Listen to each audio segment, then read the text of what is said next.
island. I thought if I waited until later in the day, it would be less hot, but that's not the case at all. It's a solid 93 degrees right now, so let's dive right in so I don't sweat too much. Dan Horn and E. Pompa both kind of asked the same question. E. Pompa 18, sorry. Top 3 incoming football freshmen making an impact this fall. The first is definitely Shane Buechele. Y'all have heard me talk about this kid nonstop. You know I believe in him. You know I think that he's about to be a real quarterback for Texas, all that good stuff. You know I have faith in him. That's not a surprise right there. Next, I'd probably say the linebackers. Someone in that linebacker group is going to be huge. I'm thinking really Eric Fowler, Jeffrey McCulloch. I think those two, one of those two or both of them, going to be huge. They're both like 230 pounds. That's only going to go up. I mean, they're going to get here and get their butt kicked. Well, they're already here, so they're going to get their butt kicked as they're here. They're going to get more buff.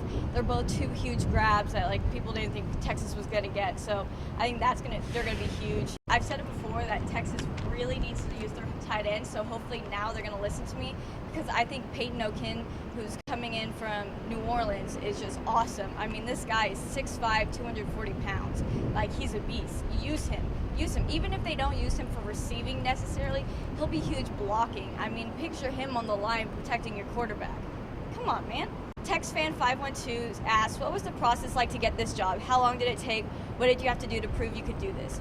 Honor actually reached out to me about this gig because I was actually at Horns Digest at the time, and I loved it there, don't get me wrong.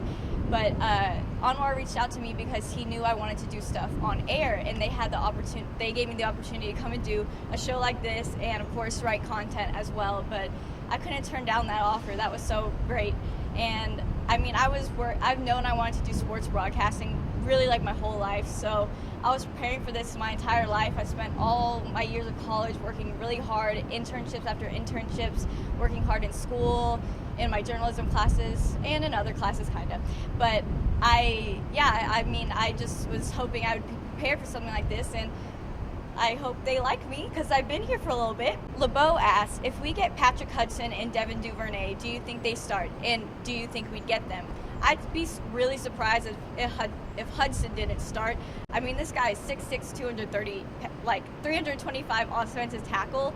Come on, man.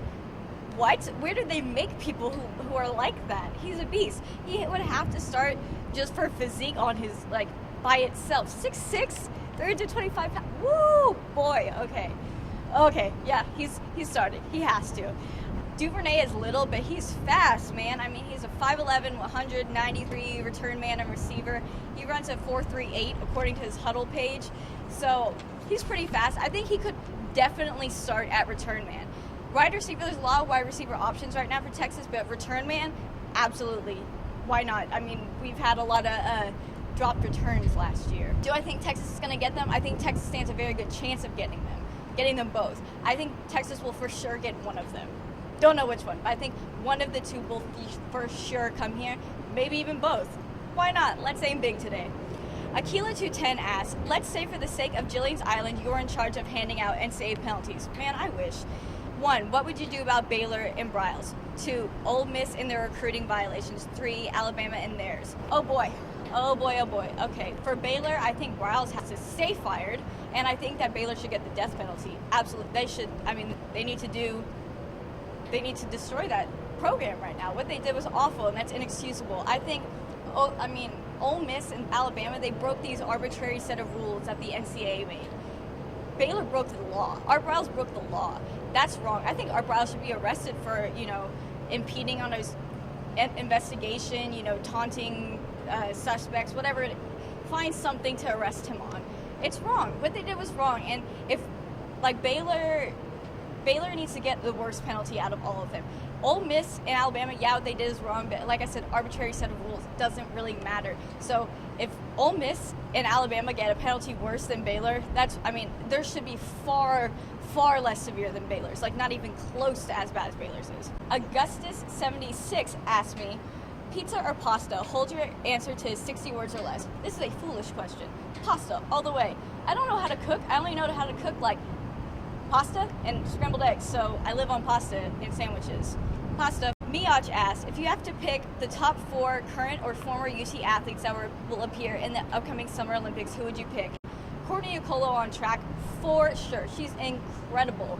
She's had an amazing year. She's up for the Bowerman Award again, which is like the Heisman of track. I mean, she will make the Olympics. There's no doubt in my mind. Marquise Goodwin has also had a great track season. I think he's for sure making the Olympics. He's been awesome. He's been there before. It's going to be his second Olympics, which is awesome for him. I would say Kevin Durant, but that's kind of already a given. We already knew who's going to go to the Olympics. Now there's golf in the Olympics, so Jordan Spieth. I think it's something like they take the top 15 in the world or whatever, and that's Jordan Spieth. So if he decides to go, of course, Zika is keeping a lot of people out, but if he decides to go, Jordan Spieth's going to be in it. Tristan Thompson could definitely go, but he's going to be going for Canada. Ew. Not for us. So let's ignore him, right? LaMarcus Aldridge already ruled himself out, so otherwise I'd say him. Miles Turner could go.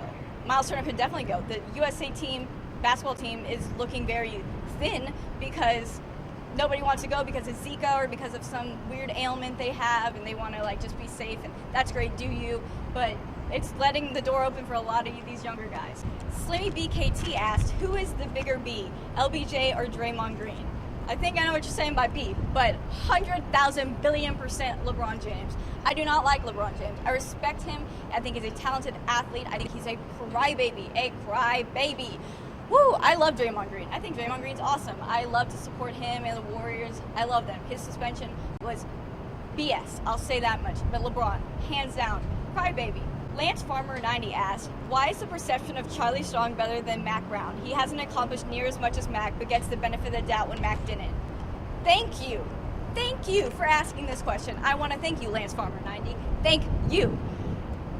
I don't know why Charlie's held to a different standard than Mac. Mac was held to a way higher standard. He came into Texas and he turned this program back to where it used to be. Turned Texas back into this great football program. But by the end of his career here, Texas was on the decline again. And then Charlie came in, and so it's like people are just like, oh yay, someone new, someone happy. Do you remember when whenever Texas gets a new quarterback, even when Tyrone Stoops came in, everybody loved him because he's something new. He's hope. In him holds hope, and that's how it is with Charlie Strong. People see him and they see hope, even though he hasn't done anything. I'm different. I think that you need to accomplish something, and that's why I love Mac Brown. I love him, and I'm so sad he's gone. I miss him, and I will always put him above with Charlie Strong because Charlie Strong has to prove himself to me, plain and simple. And I refuse to let Mac take all this criticism. It's not fair. Charlie deserves to take that criticism. Hello, 5-7. That's awful.